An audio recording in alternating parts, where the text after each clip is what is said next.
coming up tonight, Singaporeans are urged to leave Myanmar as soon as they can as the violence escalates. Among the ideas for future HDB flats in prime locations, a longer minimum occupation period (MOP) of more than 5 years. And the owner of Marina Bay Sands is moving all its chips to Asia and pulling out of Las Vegas.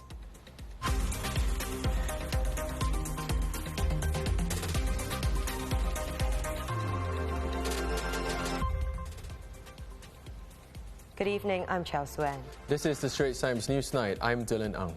Singaporeans are being strongly advised to defer all travel to Myanmar after 38 people were killed on Wednesday in what was the bloodiest day since the military coup on February 1st. The Ministry of Foreign Affairs said Singaporeans currently in Myanmar should also consider leaving as soon as they can by commercial means while it's still possible to do so.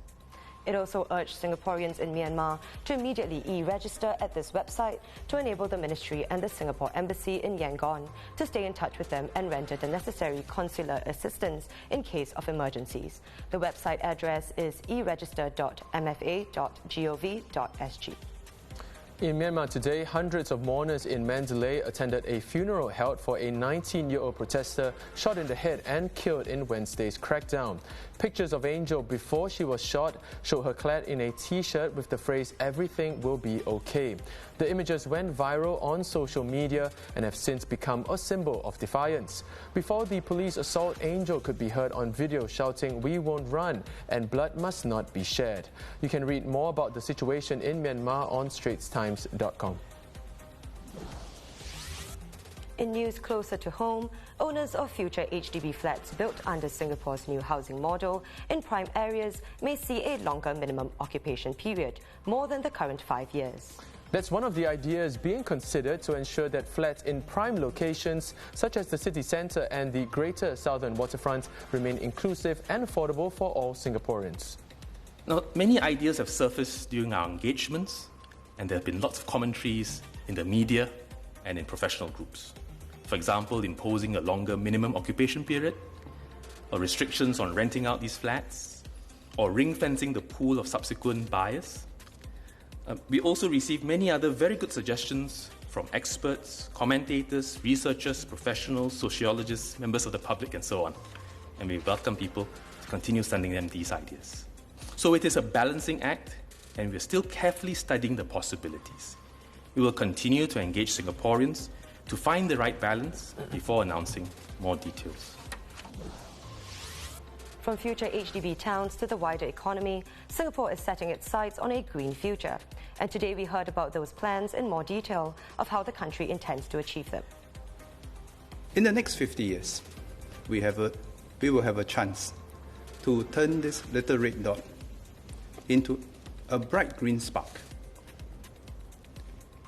A bright green spark with a new economy, with a new way of life that will provide our future generations with more options and look back with greater pride. Mr. Chan shared 3 steps to becoming a bright green spark. Go green by embracing a sustainability mindset in production and consumption. Grow green by seizing new opportunities in the green economy.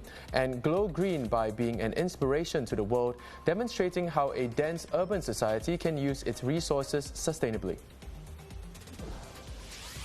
Singapore's greener future includes a big push for cleaner vehicles. It was announced today that no more new diesel cars and taxis will be allowed to be registered from 2025. That's 5 years earlier than the target to have all new vehicles be cleaner energy models.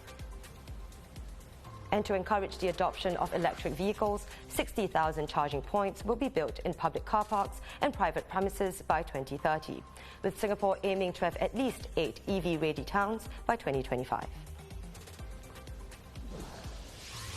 The urban environment will also get a makeover with 130 hectares of new parks and the redevelopment of another 170 hectares of existing parks over the next 6 years.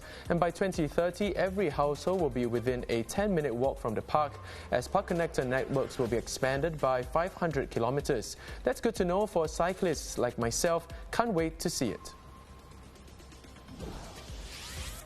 Also in the news tonight, the owner of Marina Bay Sands says Singapore and Macau will become the center of attention for the casino operator from now on, after selling its Las Vegas properties.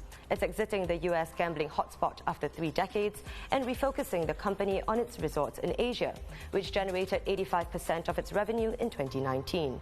As a result of leaving Las Vegas, the company announced it would also shorten its name to Sands. Now, looking at the COVID-19 situation here, 1 community case was among the 19 new infections confirmed today. The remaining 18 were imported ones and have been placed on stay-home notice upon arrival.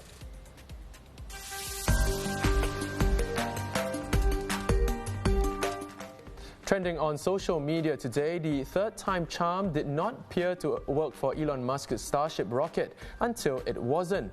The prototype soared flawlessly into the sky and successfully achieved the first upright landing before blowing itself to pieces about 8 minutes after touchdown. That said, the SN10 already came far closer than SpaceX's previous attempts.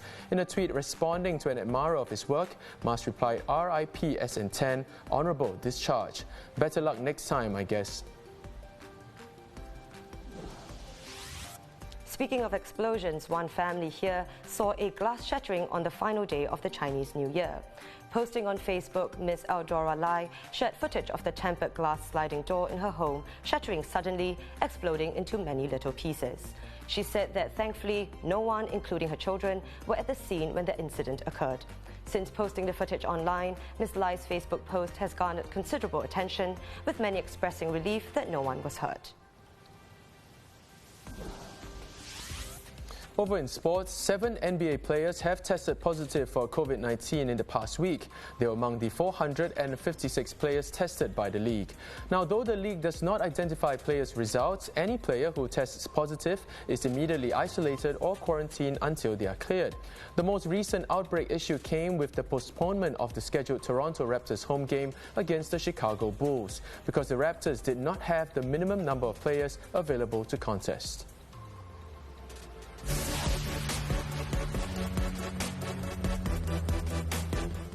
And now, before we go, calling all Disney fans, something exciting to look out for. Disney's latest animated film, Raya and the Last Dragon, will premiere in cinemas and on Disney Plus, with premiere access tomorrow. But if you can't wait, sneaks in cinemas start today. Inspired by the cultures and people of Southeast Asia, the fantasy film will take you on an exciting, epic journey to the fantasy world of Kumandra, where humans and dragons lived together long ago in harmony. Now, the world is being threatened by evil forces, and it's up to a lone warrior, Raya, to track down the legendary Last Dragon to restore the fractured land and its divided people.